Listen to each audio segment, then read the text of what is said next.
child can get corrupted morally. And this is an Islamic school where your child becomes a doctor or an engineer, but he remains a very, very good citizen and he upholds the values of Islam. This is the concept, this is the purpose of Islamic school. I remember there was a gentleman, one of my close friends, whose son had become a doctor. And this man, he came to me once and said, Nisaar bhai, you know what?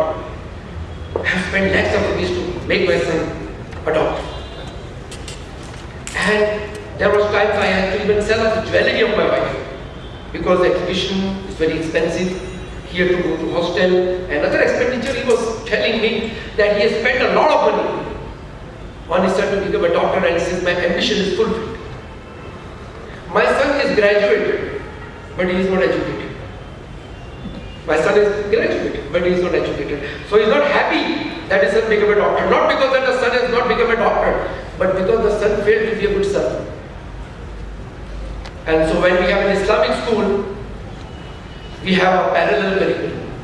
Along with your maths, science, English, you may become champions, you may become Shakespeare, no problem.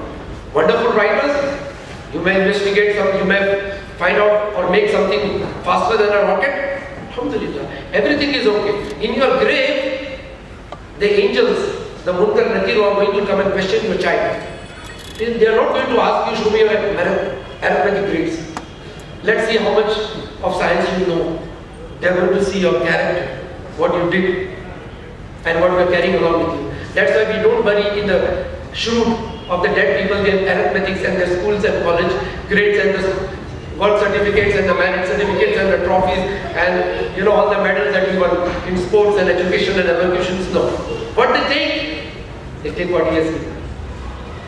So we have built an Islamic school on these values. And who would do that? Who are the main players in the tarbiyah? The tarbiyah word means motivating and giving information both. If you just have information and no motivation, then the example according to Surah Jummah chapter number 62 verse number 5, those who have knowledge and they fail to fulfill the responsibility, they are like donkeys. So we don't want our children to be like donkeys.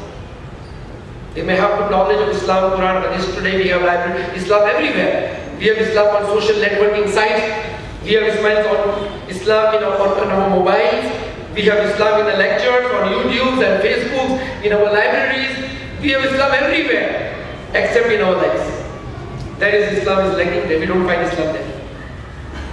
So who are the main players? And you know why this is needed now in Islamic school? Why? In spite of that, I'm a good parent, I'm an Da'i, I'm an Alim, I'm a practicing Muslim, yet I have to look for an Islamic school. What is the reason? Because there are many parallel teachers now in the world who are teaching your children. Besides your maths teacher, your science teacher, there are parallel teachers now. That slim lady comes on the television plasma screen and tells your daughter that you are overweight, you are dark, you won't find a good man in your life, and she's constantly worried because after advertisement, every now and then there is a slim lady, there is a beautiful lady, there is a my fair lady, she comes and she has lots of males around her. So the girls get complex, Cinderella complex, then you have Cinderella syndrome, Barbie doll syndrome. These are the new syndromes. They are your teachers. Then a man comes and munna-wise, they come and corrupt the tongue of our children, munna-wise.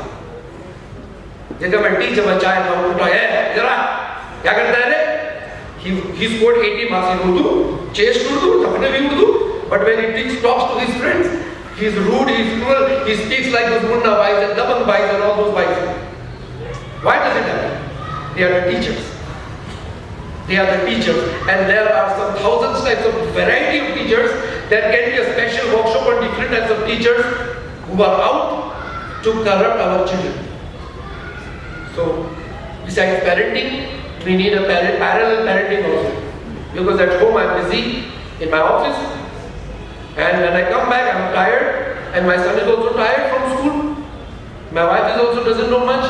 So who will do the real parenting? So the role of a teacher is very important.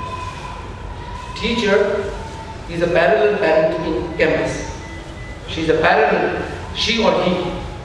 teacher is a councilman.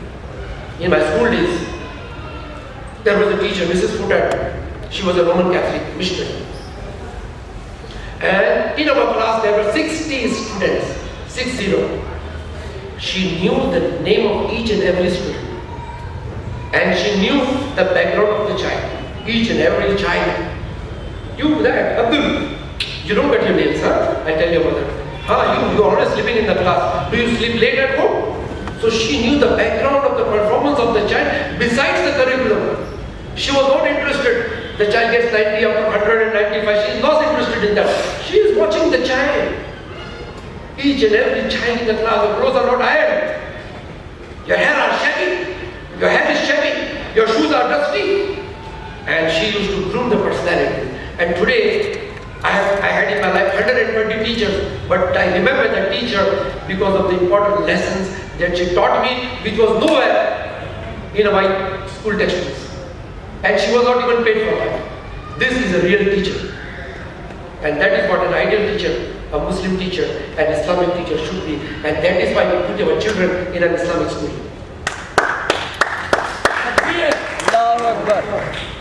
That's the reason. It's a parallel parenting.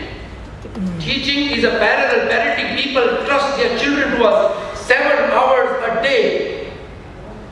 10 years from first standard to SSC, 10th standard, 10 years somebody is giving us 6-7 hours a day, 180 working days or 200 working days.